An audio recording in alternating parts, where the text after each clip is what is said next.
नमस्कार, मी कविताच टेस्टी फूडमध्ये आपले पुन्हा एकदा स्वागत करते।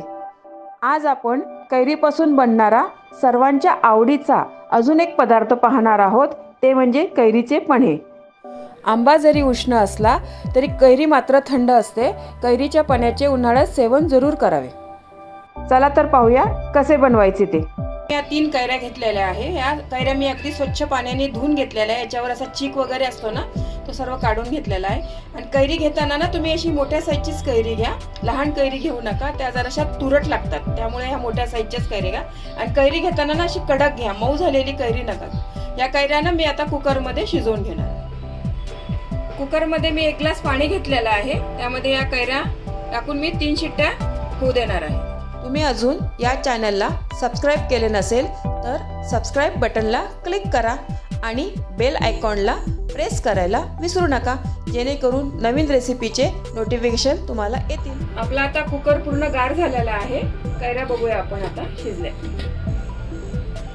कैऱ्या आपल्या छान मस्त शिजलेल्या आहे बघा। ह्या आपण आता याचा पूर्ण गर काढून घेऊया। हे पहा, आपल्या 3 कैरीचा हा एवढा पल्प निघालेला आहे। तर आणि एक वाटी पल्पला मी 1 वाटी सध्या गुळ घेतलेला आहे। नंतर थोडा लागला तर मग आपण वरून अजून थोडासा टाकूया। कैरी आणि सालनं पण मी पाण्याने आपली छान धुवून घेतलेली आहे। त्याचं हे पाणी आहे, हे पण पाणी ना मी आपलं पन्ह करू ना तेव्हा हे पाणी वापरणार आहे। आधी आपण आता हा पल्प आणि गुळ आहे ना, ते दोन्ही एकजीव करून घेऊया चांगलं।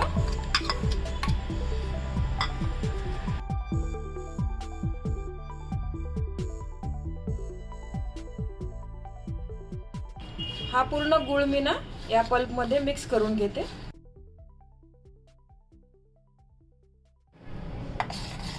हे पहा, आपलं पल्प आणि गुळ आहे ना छान एकजीव झालेला आहे बघा, मस्त मिक्स करून घेतलेला आहे। आता मी हे गाळणीमध्ये या गाळून घेते गाळणीने। तुम्ही याला मिक्सर मध्ये पण हे करू शकता, मिक्स करू शकतात, पण मी याला गाळणीने गाळून घेते, म्हणजे राहिलेले गुळाचे खडे किंवा ते कैरीचे केस वगैरे असेल ना तर ते पूर्ण निघून जातील आणि प्लेन आपला ज्यूस पडेल खाली।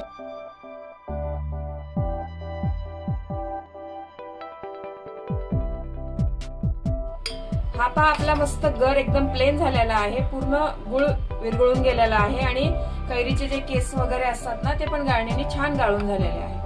तुम्ही हा पल्प फ्रीज मध्ये ठेवून पण जेव्हा तुम्हाला पन्ह करायचं असेल ना त्यावेळेला घेऊन 2 चमचे हा गर घ्यायचा आणि बाकी पाणी टाकून पण वेळेवर तुम्ही पन्ह करू शकता। हे पहा, मी याच्यातला एवढा गर काढून घेतलेला आहे, गुळ घातलेला। हा मी आता फ्रीज मध्ये ठेवून देते हा, आणि ह्या बाकीच्याचं पन्ह बनवते।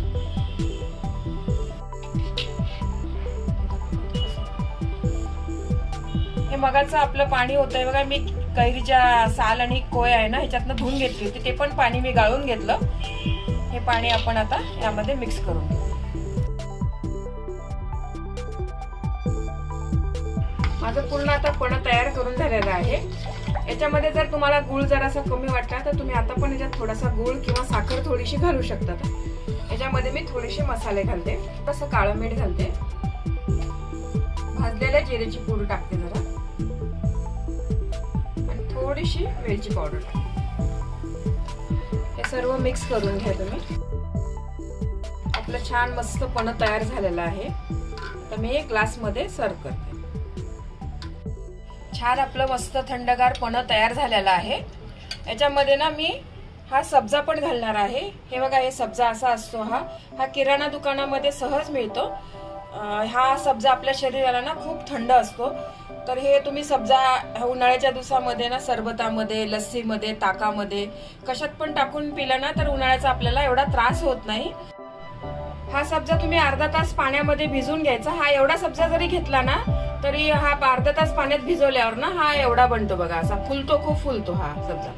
तर हा असा फ्रीज मध्ये तुम्ही बनवून ठेवला उन्हाळ्यामध्ये तर तुम्ही कोणत्याही थंड पेयामध्ये तुम्ही टाकून हे पिऊ शकता। हा सब्जा आपल्या आरोग्याला खूप चांगला असतो आणि थंड असतो, त्यामुळे मी पन्ह्यामध्ये टाकणार आहे हा। हे पहा, आपले मस्त थंडगार पन्हे तयार झालेले आहे।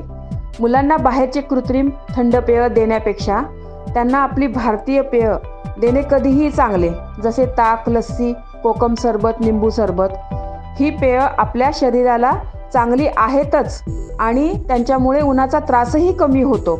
त्यामुळे हे पने तुम्ही नक्की घरी करून पहा आणि कसे झाले हे कमेंट्सद्वारे कळवा.